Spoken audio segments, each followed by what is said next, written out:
माँ दुर्गा की शोभा यात्रा निकल रही है, उस शोभा यात्रा के रास्ते में खड़े होकर, इस संख्या में खड़े होकर आप नारेबाजी करेंगे, आप सनातन के खिलाफ नारेबाजी करेंगे, आप देश के खिलाफ नारेबाजी करेंगे और आप वहाँ जूता चप्पल दिखाएंगे तो किसी व्यक्ति विशेष को नहीं दिखा रहे हैं। जब इतनी बड़ी शोभा यात्रा निकल रही है, माँ दुर्गा की मूर्ति उसमें जा रही है, तो आप किसको जूते चप्पल दिखा रहे हैं?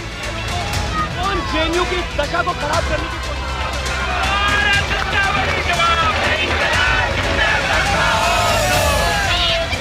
एक तो रिलीजियस सेंटिमेंट का इस्तेमाल आप पॉलिटिकल एजेंडे के बतौर कर रहे हैं, ठीक है। पहली बात, पहला दंगा भड़काने की कोशिश वहाँ पे हुई। उसके बाद हम देख रहे हैं कि हमारा उसके प्रतिरोध में हमने प्रोटेस्ट कॉल दिया जो साबरमती टी पॉइंट पर हो रहा था।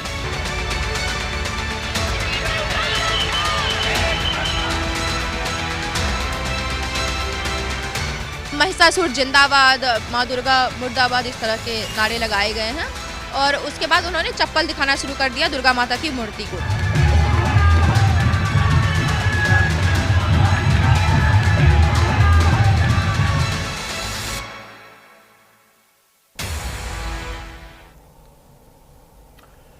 नमस्कार, न्यूज इंडिया में आपका स्वागत है। मैं हूं आपके साथ अतुल प्रताप सिंह। आज बात करेंगे दशहरे पर जेएनयू में हुए संग्राम की, जेएनयू में रावण दहन के दौरान मचे कोहराम की। जेएनयू कैंपस में दशहरे पर बवाल तब हुआ जब मां दुर्गा की प्रतिमा के विसर्जन के दौरान शोभा यात्रा निकल रही थी, लेकिन अखिल भारतीय विद्यार्थी परिषद का आरोप है कि शोभा यात्रा पर नफरत के पत्थर चलाए गए। लेफ्ट ग्रुप के छात्रों ने शोभा यात्रा में शामिल छात्रों के साथ बदतमीजी की, बदसलूकी की, उनके साथ मारपीट तक की गई। वजह है दशहरे पर जलाए जाने वाला रावण का पुतला, जिसमें उमर खालिद, शर्जिल इमाम, अफजल गुरु की तस्वीर लगाई गई थी। इसी तस्वीर पर लेफ्ट ग्रुप के छात्रों ने आपत्ति जाहिर की थी, यह आरोप उन पर लगा है। इसके विरोध में प्रदर्शन किया गया और इसी दौरान छात्रों के दो गुट आपस में भिड़ गए और इसके बाद कैंपस में बड़ा बवाल हुआ। लेफ्ट ग्रुप ने आरोप लगाया कि रावण के पुतले पर शर्जिल इमाम और उमर खालिद की तस्वीर लगाकर भड़काने की कोशिश की गई। कैंपस में अराजकता फैलाने की कोशिश हुई। हालांकि इन आरोपों के बीच में सवाल यह है कि शिक्षा के मंदिर में आखिर नफरत कौन फैला रहा, कौन जेएनयू में नफरत के बीज बोने का काम कर रहा, कौन कैंपस का माहौल खराब करने की कोशिश कर रहा। आज इस मुद्दे पर हम चर्चा करेंगे कुछ खास मेहमानों के साथ, लेकिन उसके पहले ये रिपोर्ट देखिए।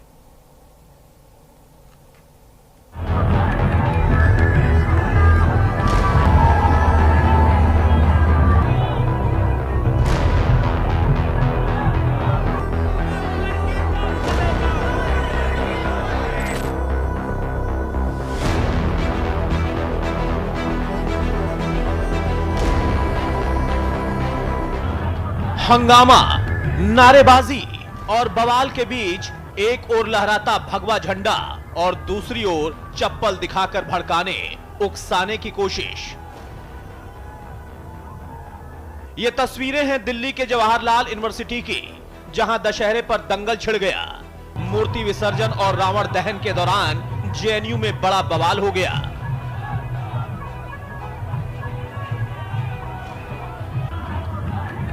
दशहरे पर जेएनयू में हंगामा तब बरपा जब मूर्ति विसर्जन के दौरान निकले जुलूस में साबरमती टी पॉइंट पर छात्रों के दो गुट आपस में भिड़ गए। पहले लेफ्ट और राइट छात्र संगठनों के बीच तीखी बहस हुई, जो धीरे धीरे नारेबाजी और चप्पल जूते दिखाने तक पहुंच गई। अखिल भारतीय विद्यार्थी परिषद का आरोप है कि लेफ्ट के छात्रों ने शोभा यात्रा पर पत्थरबाजी की, मूर्ति विसर्जन के दौरान जूते चप्पल दिखाए, कैंपस में अराजकता फैलाने की कोशिश की। लेफ्ट समर्थित छात्रों ने रावण दहन के दौरान जूते फेंके और कार्यक्रम में रुकावट डाली। जानिए कि जब माता का विसर्जन करने कुछ लोग जा रहे थे, जेएनयू के कुछ छात्र माता दुर्गा के विसर्जन में व्यस्त थे, तो ये जिहादी मानसिकता के भीड़, ये वामपंथी उनकी तरफ ऐसे पत्थर के टुकड़े, ऐसे लकड़ी के टुकड़े भेज रहे हैं। अब पहचानिए इन जिहादी चेहरों को कि कौन जेएनयू की दशा को खराब करने की कोशिश कर रहा है। इसके साथ ही अखिल भारतीय विद्यार्थी परिषद के कार्यकर्ता और जेएनयू छात्र संघ के संयुक्त सचिव वैभव मीणा ने भी लेफ्ट समर्थित छात्रों पर गंभीर आरोप मढ़े। वैभव ने आरोप लगाया कि दशहरे पर जेएनयू में जो बवाल हुआ वो साबित करता है कि उन्हें भारतीय संस्कृति और हिंदू परंपराओं से गहरी नफरत है। यह हमला न सिर्फ छात्रों पर बल्कि विश्वविद्यालय के सांस्कृतिक सौहार्द और भाईचारे पर सीधा प्रहार है। ये लोग वर्ग में, जाति में, उसमें बांटने का काम करते हैं। वामपंथ की विचारधारा ही पूरी इस पे केंद्रित है कि देश को किससे वर्ग में, वर्ण में, समाज में, जाति में विभाजित करके उनको अलग करके रखा जाए। देश को तोड़ने की बात उसमें कर रहे हैं। हम बात कर रहे हैं समाज को जोड़ने की, हम बात कर रहे हैं कि समाज साथ आए, देश एकता के सूत्र में बंधे, लेकिन ये लोग उसका महिषासुर उसको एक पर्टिकुलर आइडेंटिटी से जोड़ के, एक देश की बहुत बड़ी आइडेंटिटी एक बन चुकी है, एक समाज बन चुका है कि उसमें किसी व्यक्ति का नाम नहीं है, उसमें ये क्या है कि भाई एक दानवीय शक्तियां हैं जो देश को तोड़ने का काम कर रही हैं। एबीवीपी ने लेफ्ट समर्थित छात्रों पर गंभीर आरोप मढ़े, लेकिन इस पूरे विवाद और तनाव की वजह दशहरे पर रावण दहन के लिए बना ये पुतला बना। विवाद रावण के पुतले के साथ उमर खालिद और शर्जिल इमाम की तस्वीरें लगाने को लेकर हुआ। आप देख सकते हैं कि रावण का जो पुतला जेएनयू में जलाया गया, उसमें अफजल गुरु, उमर खालिद, शर्जिल इमाम, चारू मजूमदार, कानू सान्याल और बसव राजू की तस्वीर रावण के 10 फीट लंबे पुतले पर लगाई गई थी, जिसको लेकर लेफ्ट ने आरोप लगाया कि एबीवीपी ने पुतला बनाकर उकसाने की कोशिश की। एबीवीपी इस पूरे मामले को धार्मिक रंग देने की कोशिश कर रहा है ताकि सनसनी और धार्मिक ध्रुवीकरण किया जा सके। इसके साथ ही लेफ्ट छात्र संगठनों ने सवाल उठाया कि जब केस अदालत में लंबित है तो एबीवीपी कैसे सार्वजनिक तौर पर उमर और शर्जिल को दोषी ठहरा सकता है। आप गांधी जयंती के दिन कैंपस को कम्युनलाइज करने की कोशिश कर रहे हैं। बच्चा बच्चा जय श्री राम बोलेगा, this is a force, you are forcing someone to say something. तो आपकी मर्जी है, आप मत बोलिए। तो आप जबरदस्ती नहीं करेंगे ना, मर्जी तो हमारी है ही, लेकिन आप जबरदस्ती नहीं करेंगे, और यदि आप जबरदस्ती करेंगे तो वो गलत है, कानूनन गलत है, वो कॉन्स्टिट्यूशनल गलत है। यदि हमें तोड़ना ही होता, हमें फोड़ना ही होता तो हम बहुत पहले कर दिए होते, ठीक है, लेकिन ऐसा तो कुछ नहीं हुआ। हमने बोला कि हम प्रतिरोध दर्ज कर रहे हैं, शर्जिल इमाम, उमर खालिद का पुतला दहन कर रहे हैं आप। रिलीजियस सेंटिमेंट जो लोगों का है उसका इस्तेमाल आप पॉलिटिकल अपने एजेंडे के लिए कर रहे हैं, वो गलत है। जेएनयू में हुए बवाल और हंगामे को लेकर दोनों गुटों के अपने अपने दावे हैं। हालांकि ये पहली दफा नहीं है जब शिक्षा का मंदिर विवादों का अखाड़ा बना, जेएनयू में तनाव फैला हो, बल्कि जेएनयू का विवादों से पुराना नाता रहा है। चाहे दशहरे के दौरान वैचारिक और सांस्कृतिक टकराव हो या फिर देश विरोधी नारेबाजी, ऐसे विवादों की वजह से जेएनयू सुर्खियों में रहा है। ये कोई पहली बार नहीं है, जेएनयू का यही इतिहास रहा है। अफजल हम शर्मिंदा हैं, तेरे कातिल जिंदा है, इस तरीके के नारे आपने इसी जेएनयू कैंपस से सुने होंगे। इससे पहले भी कई बार यही जेएनयू कैंपस जो है विवादों का एक मुख्य केंद्र बनकर उभरा है। इस बार जो है जबरदस्ती जो है राइट विंग के जो एबीवीपी के छात्र थे, जब वे शोभा यात्रा निकाल रहे थे उनको भड़काने की कोशिश की गई, और उसके बाद देखिए जो छात्र थे अखिल भारतीय विद्यार्थी परिषद के, उन्होंने पुतला दहन जो होता है उसमें अफजल गुरु हो, शर्जिल इमाम हो या फिर देखिए उमर खालिद हो, ये वो नाम है जिन्होंने हमेशा से देशद्रोह की बात अपनाई है और उसी नक्शे कदम पर ये चले हैं। रावण रूपी जो बुराई है उन पर ये उनके पोस्टर लगाए गए, जिसके बाद से जो लेफ्ट विंग के छात्र थे, वामपंथी छात्र थे, वो आक्रोशित हो गए। फिलहाल जेएनयू कैंपस में तनाव के हालात हैं, जिसके मद्देनजर सुरक्षा के कड़े इंतजाम किए गए हैं। लेकिन सवाल है कि जेएनयू का माहौल कौन खराब कर रहा है, शिक्षा के मंदिर को मजहबी नफरत का अखाड़ा कौन बना रहा है, और सवाल यह भी कि दशहरे पर कैंपस में हुए बवाल के लिए जिम्मेदार कौन है। Bureau report, news India.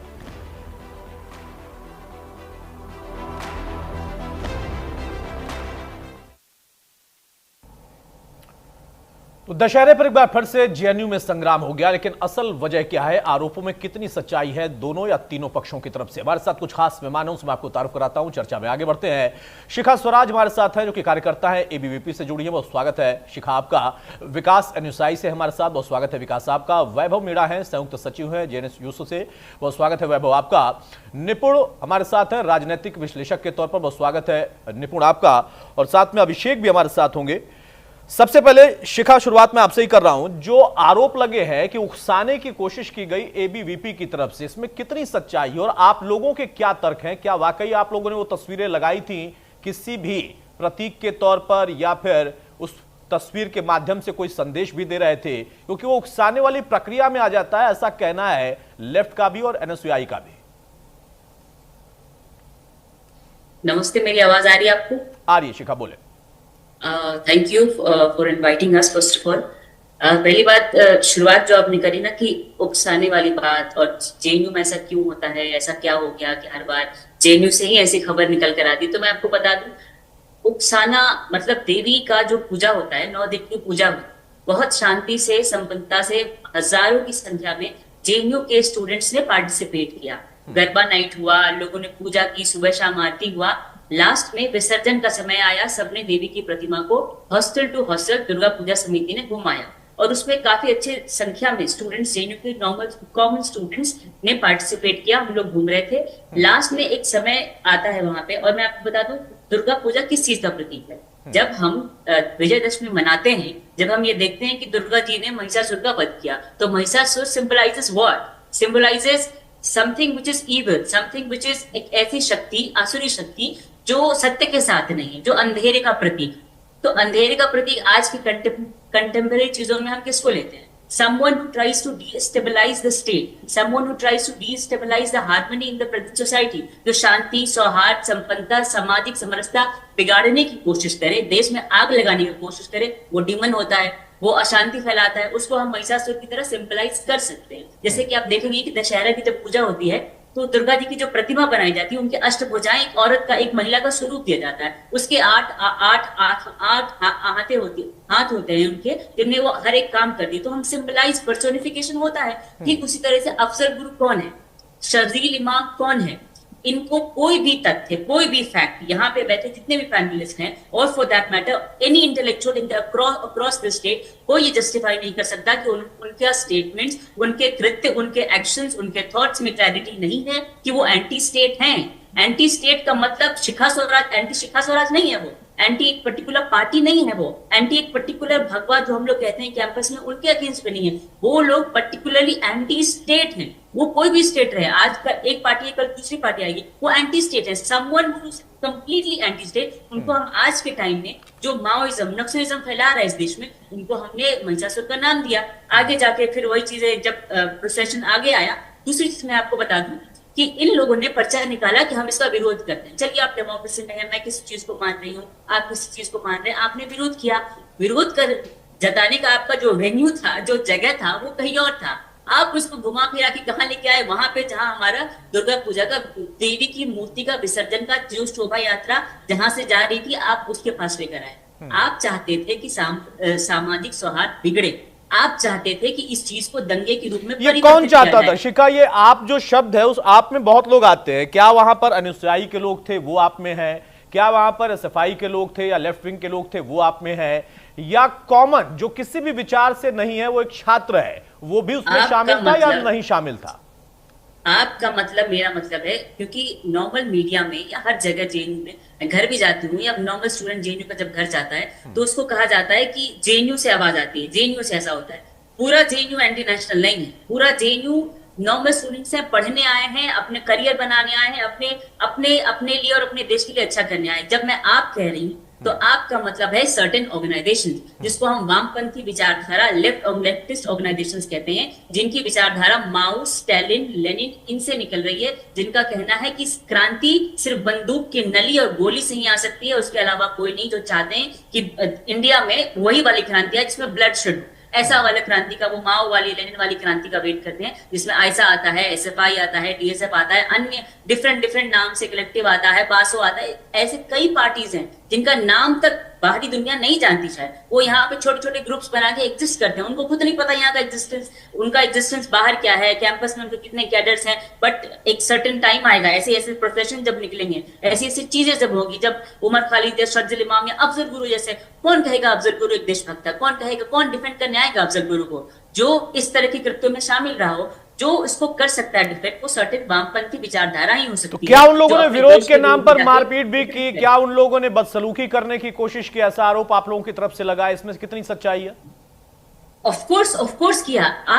आप देवी मूर्ति विसर्जन में जा रहे हैं, आप देवी की शक्ति पूजा करते हैं, आराधना करते हैं। आप फेमिनिस्ट विचारधारा के सामने एक लड़की है, उसका किसी पार्टी से कोई लेना देना नहीं। बहुत सारी छात्र छात्राएं जो भक्ति भाव से आए थे, उनका किसी से कोई लेना देना नहीं। आप उन पे पत्थर चला रहे हैं, आप कह रहे हैं somehow। ठीक है शिखा, मैं इसका जवाब ले लेता हूं। अभिषेक, मेरी आवाज आप तक आ रही है? मेरी आवाज आ रही है आपको? हाँ अभिषेक, आपको मैं सुन पा रहा हूं। अभिषेक, जो आपने सुन लिया, क्या तथ्य रखे हैं यहां पर शिखा ने?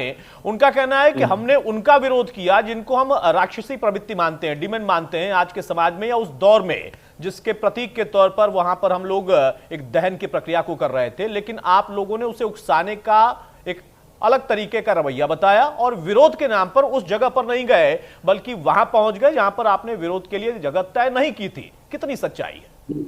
नहीं, ये जो इन्होंने आरोप लगा रही, ये आरोप पूरी तरह से गलत है। इनका जो प्रोटेस्ट था साबरमती ढाबे पे। इनका पोस्टर आप देख सकते हैं, और जहाँ पे घटना हुई है वो स्थान है आपका साबरमती टी पॉइंट, जिसके बीच में 200 मीटर की दूरी है। तो एबीवीपी और इस प्रोटेस्ट में 200 मीटर का अंतर था, और दुर्घटना जहाँ पर हुई है वहां एबीवीपी गया है, साबरमती टी पॉइंट पे गया है, और इनका प्रोटेस्ट था वहां। तो 2 मीटर दूर चलकर क्यों आए ये? और दूसरी बात ये बोल रहे हैं कि दुर्गा पूजा यहाँ 26 सालों से दुर्गा पूजा हो रही है, केसी पॉइंट में अलग होती है, काली पूजा, सारी पूजाएं होती है। लेकिन जब एबीवीपी का कोई ऑफिस बेरर जीत के आता, हर बार ये धार्मिक बंटवारा करने के नाम पे कैंपस में धार्मिक चीजों में लड़ाई कराने के चक्कर में ये लोग हमेशा फेम के चक्कर में करते रहते हैं। अब ये बताइए कि जब वहां सब कॉमन स्टूडेंट था, वहां पे प्रोसेशन जा रहा था, तो ये एबीवीपी के कार्यकर्ता उसमें क्यों घुस गए? जेएनयू के छात्रों ने अगर दुर्गा पूजा ऑर्गेनाइज करी थी, उसमें एबीवीपी के कार्यकर्ता क्यों गए? उसमें एक मैं आपको वीडियो दिखाता हूं जो एबीवीपी के पूर्व। अच्छा, ऐसा क्या है अभिषेक की जब आप बोल रहे हैं तो यहाँ पर मैं देख रहा हूं कि बहुत मुस्कुरा रही है, शिखा भी मुस्कुरा रही हूँ, और साथ में अभिषेक, आपकी इस बात में आखिर कौन सी ऐसी बात है जो मुस्कुरा रहे हैं बहुत ज्यादा? नहीं, मुस्कुरा इसके आधार पर रहे हैं कि इस कैंपस में वो एक सर्टेन जगह पे जाके ऐसे गाने बजवाएंगे डीजे को लेकर, कि मुल्ले काटे जाएंगे, राम राम चिल्लाएंगे। उसके बाद यहाँ पे ये लोग वीडियो चलवा रहे हैं कि बुलडोजर चलवा देंगे, ये करवा देंगे, ऐसे गाने वहां पे जाके चिल्ला के, और जबरदस्ती लोगों को पकड़ के कि ये इनका नाम जपो, उनको पकड़ के थ्रेटन किया जा रहा है। और जो पहले चप्पल वाली घटना है, जो चप्पल दिखाया जा रहा है, एक चप्पल का, और जो पीछे एबीपी का, सबसे पहले राजेश्वर कांत दुबे जो एबी का यूनिट पर्सन, उसने चप्पल दिखाया लोगों की में। दो संगठनों के बीच के झगड़े को ये दुर्गा माता से रिलेट कर रहे हैं। इस पूरे वीडियो में दुर्गा माता की फोटो कहीं नहीं है, ना कोई मूर्ति है, लेकिन उसको दिखा रहा है कि 2 संगठनों का जो झगड़ा है वो दुर्गा माता को अपमान हो रहा है। आप अगर ऐसे करेंगे तो क्या आप कितने सेंसिटिव है समाज को लेकर? अगर आपके इस लाइन से कितना बड़ा सामाजिक ताना बाना उजड़ेगा, इस पे इनसे कोई ध्यान नहीं है। ये 2 संगठनों के झगड़े को दुर्गा माता से रिलेट करें जबरदस्ती। ये 2 संगठन कौन थे? ये 2 संगठन अभिषेक कौन थे, स्पष्ट बताइए। 2 संगठन, बेसिकली एक लेफ्ट का संगठन यहाँ पे प्रोटेस्ट कर रहा था, वो कुछ सर्टेन डिमांड के साथ, और कुछ इनका अलग से प्रोटेस्ट चल रहा था एबीवीपी का। तो उसके बीच में जो क्लैश हुआ है उसको ये रिलेट कर रहे हैं दुर्गा माता का अपमान हुआ। वैभव, आप कुछ कहना भी चाह रहे हो? बहुत मुस्कुरा भी रहते शायद। कौन?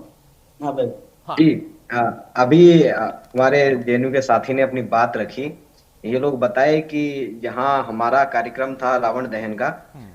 एक्चुअल में मैंने रावण दहन का कॉल किया था। हमने जो अभी इस समय राष्ट्र विरोधी शक्तियां हैं, जो नक्सली शक्तियां हैं, उनके रूपी रावण का इस बार हमने प्रतीकात्मक अंत कर लिए। जेएनयू से मैसेज जाए, जेएनयू से संकेत जाए कि भारत सरकार नक्सल मुक्त भारत का सपना देख रही है, उस पर काम, उस दिशा में आगे बढ़ रही है।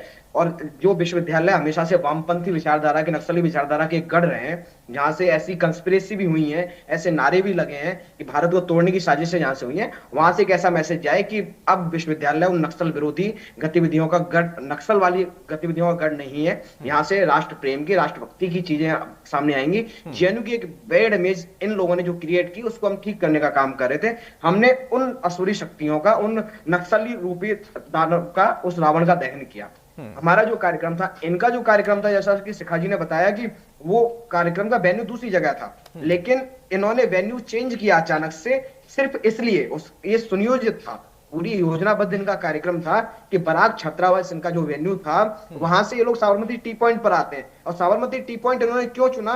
क्योंकि इनको पता था कि शोभा यात्रा वहां से गुजरने वाली है। शोभा यात्रा जो माँ दुर्गा के विसर्जन की यात्रा, सारे भक्त जिसमें जा रहे थे, सभी जेएनयू के छात्र उसमें शामिल थे, वो साबरमती टी पॉइंट पर पहुंचने वाली है। हमारा जब रावण दहन हुआ साबरमती ढाबे पर हुआ, वो अलग उसमें शोभा यात्रा के रास्ते में नहीं था, वो अलग जगह पे हुआ। ये लोग शोभा यात्रा के रास्ते में आए और इन्होंने एक बात और कही कि एबीवीपी के लोग उस शोभा यात्रा में शामिल हो गए।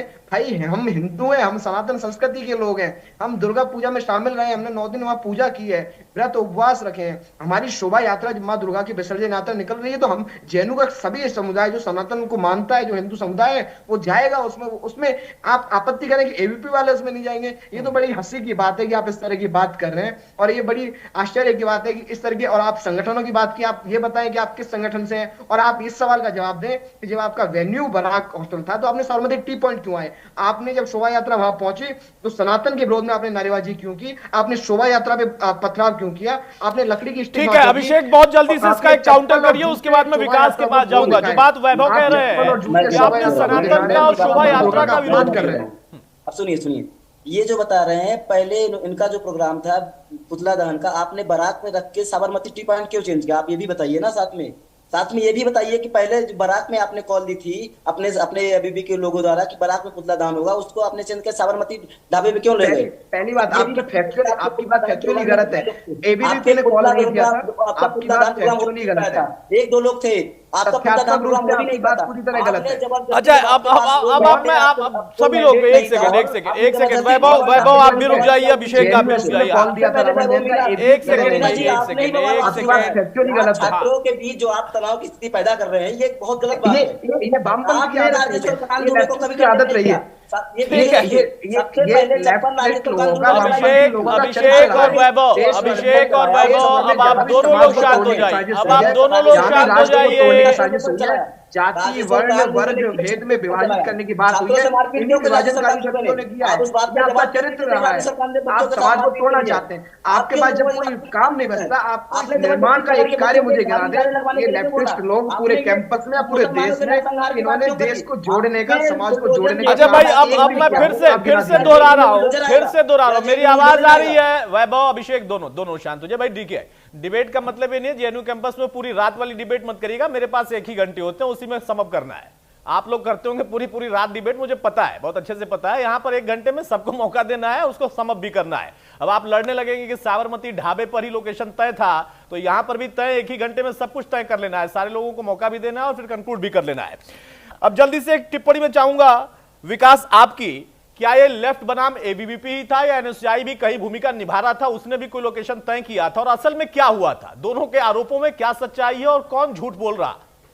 देखिए, मैं आपको कल सुबह से जो शाम तक का एक घटनाक्रम हुआ था कैंपस में वो बता देता हूं। कल सुबह 10 बजे के आसपास एक बड़ा हॉस्टल है, उसके नाम से एक नोटिस आता है कि हम जो है रावण दहन करेंगे। उसमें जो उन्होंने 10 नाम गिनवाए कि माओवाद, नक्सलवाद, पितृसत्ता, और उनमें 2 नाम वो भी थे, शर्जील इमाम और उमर खालिद। तो इसके बाद जेएनयू की तरफ से जो जितने भी प्रोग्रेसिव संगठन थे उन लोगों ने मिलके इसके खिलाफ एक कॉल दिया कि आप उमर खालिद और शर्जील इमाम का जो है रावण दहन नहीं कर सकते, क्योंकि वो अभी कोर्ट से कन्विक्ट नहीं हुए, वो अंडर ट्रायल है। आप मतलब खुद से आप उनको कन्विक्ट नहीं कह सकते। उसके बाद में जब एबीवीपी की तरफ से जो जॉइंट सेक्रेटरी है उनका एक कॉल साबरमती ढाबा पे आता है। वहां पे हमारा एक और इवेंट चल रहा था, एनएसयूआई का पब्लिक टॉक थी, गांधी जयंती थी, क्योंकि हम एनएसयूआई की तरफ से एक प्रोग्राम कर रहे थे वहां पे, और वहां पे इन्होंने रावण दहन का कॉल दिया साबरमती ढाबा पे। तो वहां पे उसके बाद जितने भी प्रोग्रेसिव संगठन थे कि साबरमती ढाबा पे जब एबीवीपी ने कॉल दे दिया है तो आपस में कन्फ्रंटेशन नहीं हो, तो हमने एक वेन्यू चेंज किया और साबरमती टी पॉइंट रखा कि जितने भी प्रोग्रेसिव संगठन है वो साबरमती टी पॉइंट भी, जिसके बीच में कम से कम 100 मीटर की दूरी है, कि आपस में एक कन्फ्रंटेशन नहीं। लेकिन जब साबरमती टी पॉइंट पे हमारा जो दहन था वो शुरू हुआ, इसके बाद में इनकी जो एबीवीपी के गुंडे और लंपट है पूरे कैंपस में घूम के जो किस तरीके से गालियां बक रहे थे। ये देखिए, एक सेकंड विकास सुनना, आपने सबकी बात पूरी तरीके से सुनी है, आपकी भी मुझे बोलने देंगे, आप बोलने तो देंगे ना भाई। विकास आपने इनकी बात, विकास 1 मिनट भाई, अरे 1 मिनट सुन तो लीजिए, अरे विकास 1 मिनट सुन तो लीजिए, पहले मेरी बात तो सुन लीजिए। मैं आपको भी मौका दे रहा हूं बोलने का, ऐसा मत करिए। अभी से आप नेता मत बन जाइए, अभी छात्र नेता है। नहीं, अभी छात्र नेता है, पूरा नेता मत बन जाइए, मुझे पता है। मैं कह रहा हूं, 1 सेकंड, फिर से नहीं, विकास 1 मिनट, मैं ये कह रहा हूं, यहां पर आपको भी बुलाया है, एबीवीपी को भी बुलाया है, लेफ्ट को भी बुलाया है। आपकी राजनीतिक लड़ाई हो सकती है, वैचारिक लड़ाई हो सकती है, कि मेरे लिए आप सब सम्मानित हैं। जितने सम्मानित आप हैं उतने ही सम्मानित शिखा भी हैं, उतने ही सम्मानित वैभव भी हैं। तो एबीवीपी के गुंडे मत कहिए और वो आपको गुंडे ना कहें, ये मेरी आपत्ति है। मैं दोनों से और चारों से आपत्ति कर रहा हूं। आप अपनी वैचारिक लड़ाई को वहां रखिए, कैंपस में रखिए। वैचारिक लड़ाई है, लेकिन मेरे मंच में यहां पर मत रखिए। फेस कर रहे हैं तो अगर आप एबीवीपी को गुंडा कहेंगे और एबीवीपी आपको गुंडा कहेगा, मैं दोनों से आपत्ति करूंगा। आप अपनी बात रखिए, मर्यादा के साथ रखिए। हाँ बोलिए, आप बोलिए। आपत्ति सही है विकास, हाँ बोलिए, विकास बोलिए, विकास बोलिए। फेस कर रहे हैं ना, तो गुंडा ही विकास बोलिए। नहीं, गुंडा आपके कहने से नहीं हो जाएगा ना। ये हुआ कि साबरमती टी पॉइंट अपनी बात रखिए। जो हमारा एक चल रहा था प्रोटेस्ट, वहां पे ये लोग जो दुर्गा विसर्जन यात्रा का जो डीजे विजे के साथ लेके आते हैं, उसके बाद में वहां खड़ा करके उसको ये गालियां देते हैं, चप्पल बताते हैं। उसके बाद ये हमारे खिलाफ मतलब हिंसा भड़काने की एक पूरी कोशिश इनके द्वारा की जाती है कि किसी भी तरीके से इस कैंपस को नफरत के माहौल में ढाला जा सके। एक ऐसा मौका चाहिए होता है इनको कि किसी भी तरीके से कैंपस को नफरत के माहौल में ढाल दे और इस कैंपस को पोलराइज किया जा सके। और एबीवीपी हर साल दर साल यही जो घटनाक्रम है यही चीजें दोहराता है, हर साल यही चीजें दोहराता है। और आपको इसके बाद में बता देता हूं कि जिस तरीके से इन लोगों ने नारे लगाए, चप्पल देखिए, हम लोगों ने जो प्रोग्रेसिव संगठन थे चप्पल बताया था हम लोगों ने, इन लोगों ने जो गालियां दी थी उन लोगों को, ना कि दुर्गा जो विसर्जन यात्रा चल रही थी वो उनकी मूर्ति आसपास थी नहीं, वो दुर्गा विसर्जन यात्रा आगे जा चुकी थी, उससे कोई लेना देना ही नहीं था। ये आपसी कन्फ्रंटेशन वो था जो ये एबीवीपी के द्वारा इन लोगों ने शुरुआत में हिंसा फैलाने की कोशिश की थी। उसके बाद में ये जो माहौल आप बना रहे हैं, ये माहौल उसके बाद नहीं बना था। ठीक बात है, सबकी बात आ गई। बहुत जल्दी से निपुण जी, मैं आपसे जानना चाहूंगा कि आपका लंबा अनुभव रहा है, उन चीजों को आप देख रहे हैं। एक तरफ छात्रों की आपसी लड़ाई होती है, लेकिन जेएनयू वाला जब छात्र वाला मामला आता है ना, तो वहां पर लड़ाई अलग हो जाती है, उसका लेवल भी अलग हो जाता है। एक फिल्म आई थी राजना, उसमें एक चोर पकड़ा जाता है, वो पकड़े जाने के बाद उसके बाद जो लोग इकट्ठे होते हैं वो चर्चा करते हैं, और पूरी रात चर्चा करने के बाद ये तय करते हैं कि असल में चोरी इसने इसलिए की क्योंकि ये गरीब था। तो आप समझ सकते हैं कि आईक्यू लेवल उनका क्या होगा। अब यहां पर लड़ाई का जो असल मकसद था वो क्या था, या वजह क्या समझ में आ रही है आपको? वैचारिक लड़ाई है, धार्मिक लड़ाई है, उकसाने वाली बात है, एक दूसरे पर हाई लेवल के आरोप इन लोगों ने लगा दिए, लेकिन सबने तो आरोप ही लगाए, उसमें दोनों या तीनों के आरोपों में उतना ही दम हो सकता है या बेदम हो सकते हैं। कोई कह रहा है कि हमने डिमेन को जलाया, और कोई कह रहा है कि हमने इस वजह से उनको जलाया या उसका चेहरा लगाया, क्योंकि आज के दौर में कलयुग में हम किसको मानते हैं राक्षसी प्रवृत्ति, और तर्क उधर से आता है कि भाई वो मामला अभी कोर्ट में है, सब जुडिस है, तो उसको आप कैसे दिखा सकते हैं, वो भी सच है। अतुल जी देखिए, आप जेएनयू में क्या हुआ, ना तो मैं वहां पर अवेलेबल था ना आप थे, लेकिन ये डिबेट तो हम देख रहे हैं, लाइव देख रहे हैं। और यही आप देखिए टॉलरेंस किसके अंदर था, कहां आपको दिख रहा है कि सहिष्णुता नहीं थी। भाषा का देखा हमने, भाषा की मर्यादा। हम अगर अपने आप को एक प्रतिनिधि बनाते हैं एक संगठन का, और हम ये नहीं सोच पा रहे हैं कि हमें किस भाषा का प्रयोग अपने दूसरे संगठन के प्रति करना चाहिए। आप ये सोच रहे हैं कि जो जेएनयू में टपरी पर बैठकर आप चाय पीते हैं वही नेशनल चैनल पर आकर भाषा प्रयोग करें, जो आपस में दोस्तों से आप करते हैं। एक संगठन के प्रतिनिधि दूसरे संगठन के प्रतिनिधि को कह रहे हैं गुंडई। तो इससे मैं अंदाजा लगा लिया कि क्या हुआ होगा, मुझे इस बात का आइडिया हुआ। अब रही बात ये, देखिए अगर हम जेएनयू का पुराना हम समय देखें, दौर देखें, तो जेएनयू में हमेशा कम्युनिस्ट पॉलिटिक्स रही है, और कम्युनिस्टों का गढ़ जब हम लोग खुद स्टूडेंट थे तब भी हम देखते थे, या आज हम देखते थे कि यहाँ पर स्टूडेंट का गढ़ रहा। लेकिन जैसे हम देखते हैं एबीवीपी जब से वहां पर मजबूत हुआ, तो एबीवीपी की जो मजबूती है ये कहीं ना कहीं जो पुराने किलाबंदी जिनकी थी, ये जिनका पुराना मठ बन चुका था जेएनयू, वहां कहीं ना कहीं बेचैनी है। अब यहाँ पे देखिए किस प्रकार के तर्क दिए जा रहे हैं। अभी मैं एक तर्क सुन रहा था कि दुर्गा प्रतिमा आगे निकल चुकी थी, पीछे लड़के थे, उनके साथ ये हुआ। जुलूस जब निकलता है या विसर्जन के लिए कोई भी इस प्रकार का कार्य होता है, तो ऐसा तो होता नहीं है कि सबके सब प्रतिमा से आगे आगे निकल जाएंगे, प्रतिमा पीछे जा रही है। भक्तगण श्रद्धालु आधे आगे होते हैं, कुछ पीछे होते हैं, यही प्रक्रिया होती है, इसी प्रक्रिया से होता है, हमने सब जगह यही देखा है। तो अगर आप उस रैली के दौरान आप तर्क वितर्क कुछ भी दीजिए, लेकिन ये तो हम जानते हैं। और दूसरी बात, उमर की बात की जा रही है, साजिद इमाम की बात की जा रही है, 5 साल से 2020 में सितंबर 2020 में अरेस्ट हुए थे। अभी रिसेंटली 2 सितंबर 2025 को बेल फिर दोबारा से रिजेक्ट हुई है उमर खालिद की। आरोप क्या है? यूएपीए का, यानी कि हमारे देश का जो सबसे बड़ा कानून इसमें माना जाता है, जो टेररिस्ट एक्टिविटीज या किसी भी तरह से देशद्रोही जो एक्टिविटीज होती हैं उनके ऊपर लगता है।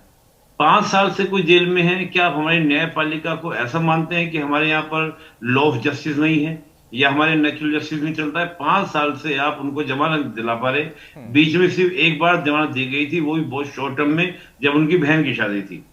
तो अगर ऐसे व्यक्ति को अगर एक सिंबॉलिक करके दिखा दिया गया तो क्या आपत्ति है? भाई वाक व्यक्ति की आजादी है, कोई बदतमीजी थोड़ी न की। रावण था, आप मान लीजिए, कर दिया, आजादी सबको है। मैं तो मानता हूँ जेएनयू में बहुत दलील ले रही हैं कि बोलने की आजादी है। अगर बोल दिया जला थोड़ी नहीं दिया, उमर खालिद को इन्होंने पुतला ही तो था, पुतले में जलाने से क्या आपत्ति हो गई? क्या इनको आजादी नहीं है अपनी व्यक्ति को? उनकी नजर है, उनका तरीका है बोलने का, उनका तरीका है संगठन का। भाई कोई कैसे भी कर सकता है। आप भी तो बोलते हो ना, जब आप नारे लगाते हो, आप जब उल्टा सीधा बोलते हो तो आपका कुछ नहीं जाता अधिकार। तो मैं मानता हूं कि जब हम बात करते हैं अभिव्यक्ति की आजादी की, तो व्यक्ति की आजादी दी जानी चाहिए। और 5 साल से अगर कोई बंद है तो मैं नहीं बिल्कुल भी मान सकता कि जमानत इस ब्याह पे नहीं दी जा रही कि वो निर्दोष होंगे, क्योंकि प्रथम दृष्टया जो उसमें आपने देखा होगा बार बार जो अपील की जा रही है जमानत की, वो रिजेक्ट इसलिए हो रही है क्योंकि प्रथम दृष्टया नहीं, तो इसको उसमें है। निपुण जी मैं क्या मानूं कि जिन लोगों के नाम पर या उनका